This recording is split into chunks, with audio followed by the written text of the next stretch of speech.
I et vaig dir, simplement buscava parlar amb tu perquè les nostres converses no solen ser profundes, però no ha... I em vas respondre, tampoc ho deia en forma, encara que crec que entenc això, doncs quan em passo per aquí sol ser amb mentalitat d'entreteniment o festa. No te'n deixo parlar molt personalment, no ho veig molt necessari. No ho veus molt necessari perquè prefereixes compartir el teu temps amb la nena amb què et fiques al llit i els amics de merda que t'alimenten.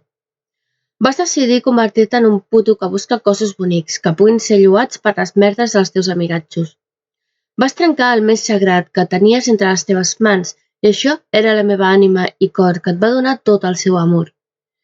Per descomptat no m'ho vas demanar, però tu mateix em vas dir que volies una noia que et volgués. I jo què era, una merda? Em dius que vens a jugar, però tampoc és que comparteixis el teu temps. Prens el que pots de la meva vida i després et llargues i dones a una altra el teu temps. La teva existència, els teus records, el que fas durant el dia, què és el que has menjat i què et fa riure a la teva vida. Als teus amics els parles de conquestes, als teus lligues les sedueixes i te'ls tires. I no em vinguis amb que t'enamores, perquè el que vols és el que tenen entre les cames. Tu no buscaves amor, només volies traïció. Et vas divertir tractant-me d'escombraria, vas ser un tos enorme de merda. I després he d'aguantar que tornis a mi per les teves ànsies, perquè em trobes a faltar, m'enyores i no ets capaç de dir-m'ho a la cara. Així que et mantens amagat darrere d'un avatar, creient-te un llest, quan jo ho vaig saber des de sempre, perquè quan estimes algú, això ho sents. Et dediques a donar-me engrunes quan jo mereixo que m'ho donis tot. No és just que em donis un trosset de la teva vida i ells ho tinguin gairebé tot.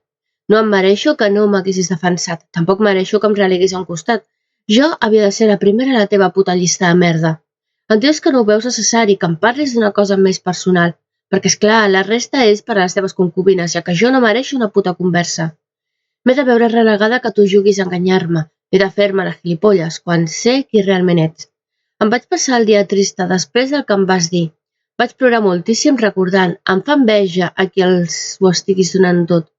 I no em vinguis amb que vagi al psicòleg, que per altra banda ja ho vaig fer al seu moment. Només vull que el treguis aquesta màscara de la cara i tornis a ser com antany.